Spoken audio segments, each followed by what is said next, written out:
Hello everyone, जय हिंद। आज है 11 फरवरी और आज की इस वीडियो में हम 11 फरवरी से बनने वाले करंट अफेयर के सभी इंपॉर्टेंट क्वेश्चंस को कवर करेंगे।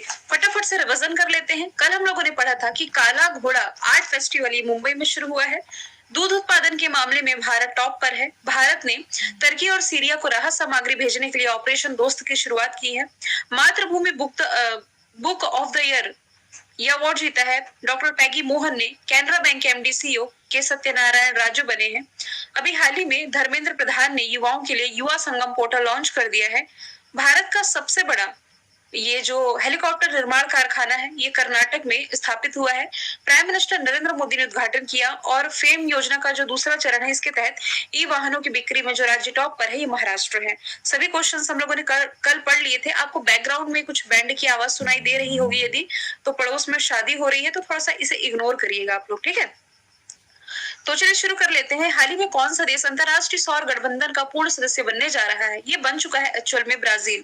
ब्राजील जो कि साउथ अमेरिकी कंट्री है। कुछ दिन पहले मैंने आप लोगों को कॉन्गो के बारे में बताया था जिसने की जो इसका हस्ताक्षर करता देश बना था। अभी क्या है कि इसका पूर्णकालिक सदस्य कौन बन गया है? ब्राजील, ठीक है। तो ब्राजील, इसके बारे में तो हम जानेंगे। पहले आईएसए के बारे में जान लें। इंटरनेशनल सोलर अलायंस भारत की ऐसी संधि है, एक ऐसी अंतरराष्ट्रीय संधि या आप कह सकते हैं एकमात्र ऐसी अंतरराष्ट्रीय संधि भारत की जिसका हेडक्वार्टर भारत में ही स्थित है। भारत में कहा? गुरुग्राम हरियाणा में। तो कोप 21 के दौरान ये अस्तित्व में आए। कोप 21 जो कि 2015 में हुआ था फ्रांस की कैपिटल पेरिस में। यहाँ भारत के प्राइम मिनिस्टर नरेंद्र मोदी और फ्रांस के प्रेसिडेंट इमैनुअल मैक्रोन दोनों के बीच में समझौता हुआ था। ऐसी कंट्री जो कि कर्क रेखा और मकर रेखा के बीच आती है, इनके बीच में सोलर टेक्नोलॉजी शेयर किए जाने के पर्पज से। लेकिन अब नए संशोधन के अनुसार कर्क रेखा और मकर रेखा की बाहर की कंट्रीज भी इसमें शामिल हो रही हैं। खैर, यहाँ ब्राजील का डिस्कशन आया है तो इसकी कैपिटल हो जाएगी, यहाँ नहीं लिखती, नीचे लिख देती हूँ। ब्राजील की कैपिटल ब्राजील या करेंसी ब्राजीलियन रियल है। अच्छा, यहाँ के ना कुछ समय पहले ही प्रेसिडेंट बनाए गए हैं, लगभग 1.5 महीने पहले बने हैं। ये मैंने आपको करंट अफेयर में पढ़ाया भी था। लूला दी सिल्वा यहाँ के प्रेसिडेंट बनाए गए हैं। यहाँ से एक जलधारा आप लोगों ने याद रखी थी, ब्राजीलियन जलधारा। कैसी जलधारा है? गर्म जलधारा, क्योंकि इसका डायरेक्शन है इक्वेटर से ध्रुवों की तरफ, तो ये गर्म जलधारा हुई। फिर ध्रुवों से इक्वेटर की तरफ से यहाँ जा रही है हम्बोल्ट जलधारा, हम्बोल्ट नहीं, माफ कीजिएगा, फॉकलैंड जलधारा, फॉकलैंड। और यहीं पर तो फॉकलैंड द्वीप मैंने आप लोगों को बताया था, ये देखिए, जिस पर दावेदारी कौन जता रहा था? ब्रिटेन। हालांकि उसे अभी नहीं रिलेट करना वरना आप कंफ्यूज हो जाएंगे। तो जहां गर्म और ये ठंडी जलधारा मिलती है ना, तब यहाँ ग्रैंड बैंक का निर्माण करती है जो कि मछली पालन के लिए सर्वश्रेष्ठ माना जाता है। ये हो गई ब्राजील की बात।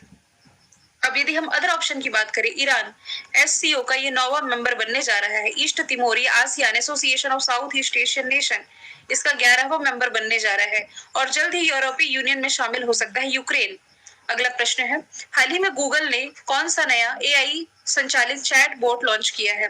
तो ये भी हाल ही में बार्ड नाम का चैट बोट लॉन्च किया गया है। किसके द्वारा? गूगल के द्वारा।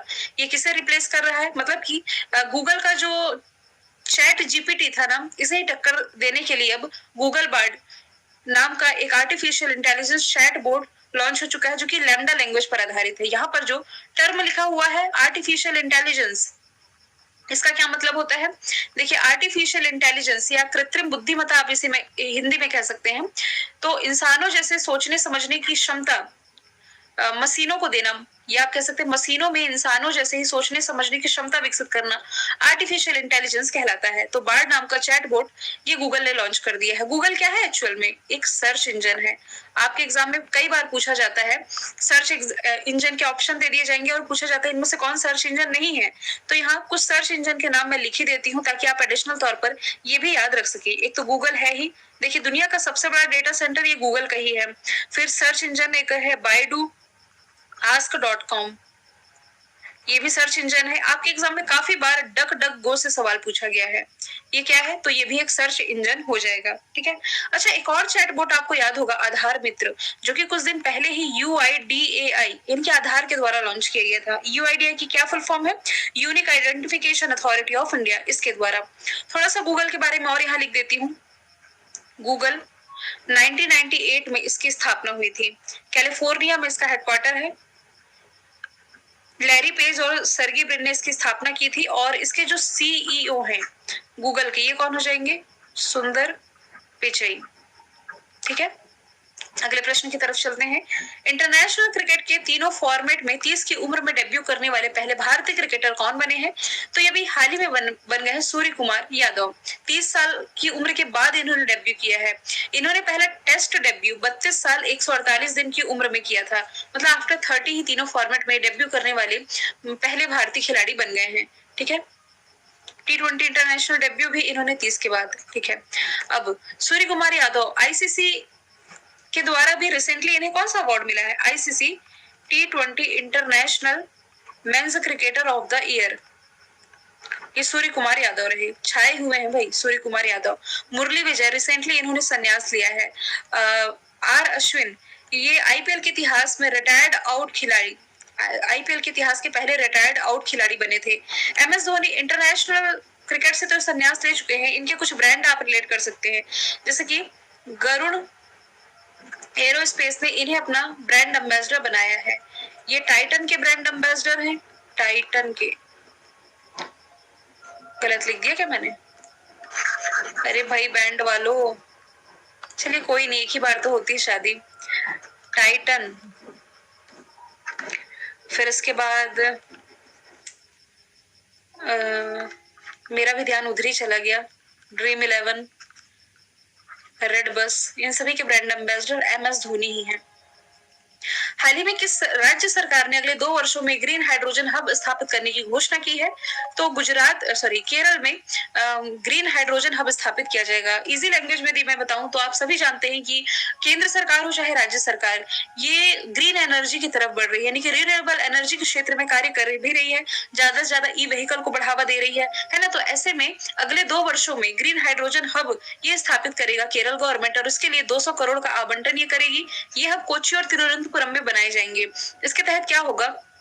इस योजना से हरित हाइड्रोजन संयंत्रों का निर्माण किया जाएगा जो प्रतिदिन 60 टन हाइड्रोजन का उत्पादन कर सकेंगे। ठीक है, तो केरल की राजधानी तिरुवनंतपुरम मुख्यमंत्री पिनरई विजयन, राज्यपाल आरिफ मोहम्मद खान हो जाएंगे। साइलेंट वैली यानी कि शांत घाटी कहाँ है? तो ये केरल में हो जाएगी। पूरी तरह से डिजिटल बैंकिंग वाला देश का पहला राज्य केरल ही है। नीति आयोग द्वारा जारी चौथे हेल्थ सर्वे इंडेक्स में ये टॉप पर है। इसके अलावा सस्टेनेबल डेवलपमेंट गोल इंडेक्स में भी केरल रहा है टॉप पर। केरल में जो कुबलांगी है, कुबलांगी ये सैनिटरी नैपकिन फ्री जिला बना था। सैनिटरी नैपकिन फ्री मुक्त तो एक ही हुआ, सैनिटरी नैपकिन फ्री गांव ये बना था केरल का कुबलांगी। यहाँ लिख भी देती हूँ, कुबलांगी। मयूर गुड़ ये केरल से संबंधित है जिसे जीआई टैग मिला गया था। और इसके अलावा केरल डिजिटल यूनिवर्सिटी स्थापित करने वाला पहला राज्य केरल है। संतोष ट्रॉफी 2022 की रिलेट कर सकते हो, फुटबॉल से रिलेटेड है, केरल ने जीता। नेहरू बोट रेस का आयोजन यही किया जाता है। तमिलनाडु में, चलो हम फैक्ट्री ही रिलेट करते हैं यहाँ पर, जैसे कर्नाटक की फैक्ट्री आपको याद आ ही गई होगी। हिंदुस्तान एरोनॉटिक्स लिमिटेड के द्वारा भारत की जो सबसे बड़ा हेलीकॉप्टर कारखाना है, जिसका उद्घाटन प्राइम मिनिस्टर नरेंद्र मोदी ने किया है, कहाँ? तो कर्नाटका में। गुजरात की कोई फैक्ट्री यदि आप रिलेट कर सके, देखिए ब्रिटेन के अभी प्राइम मिनिस्टर कौन है? ऋषि सुनक। इसके पहले कौन थे? Boris Johnson. तो जब बोरिस जॉनसन भारत आए थे ना अभी पिछले ही साल, तब इन्होंने गुजरात में जेसीबी फैक्ट्री का उद्घाटन किया था। तमिलनाडु में जो चेन्नई है, यहाँ ओला के द्वारा सबसे बड़ा स्कूटर कारखाना ओपन किया जा रहा है। अगला प्रश्न है, हाल ही में विदेशों में यूपीआई से भुगतान की अनुमति देने वाली पहली भारतीय फिनटेक कंपनी कौन बनी है? तो इसमें से जो है ना फोन पे है।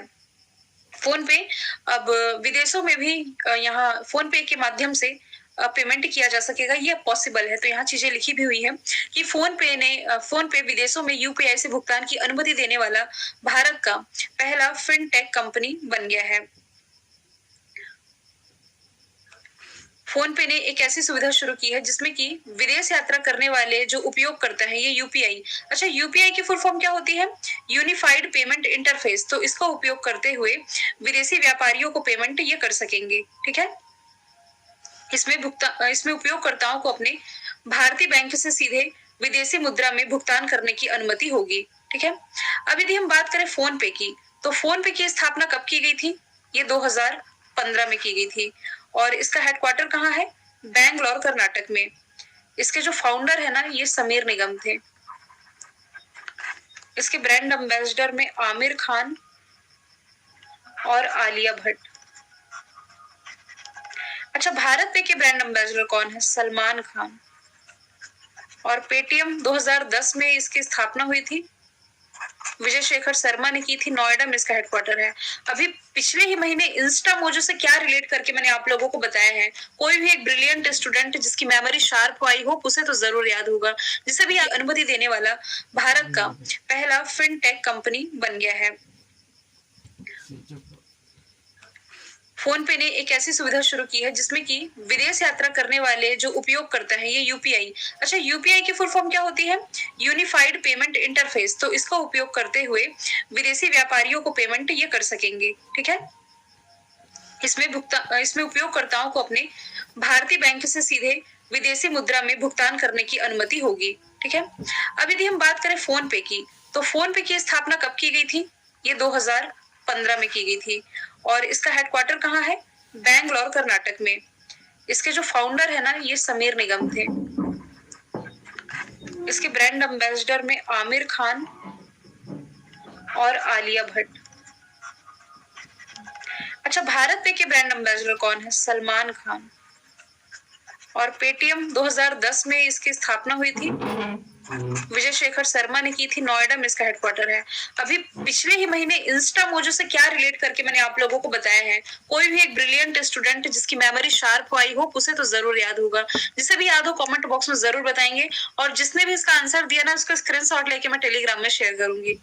आप लोग बताएंगे क्या बताया है मैंने, कि ऐसी कंपनी पहली बनी है, कि क्या कर लिया है इसने। चलिए, थोड़ा सा दिमाग पर जोर देना है।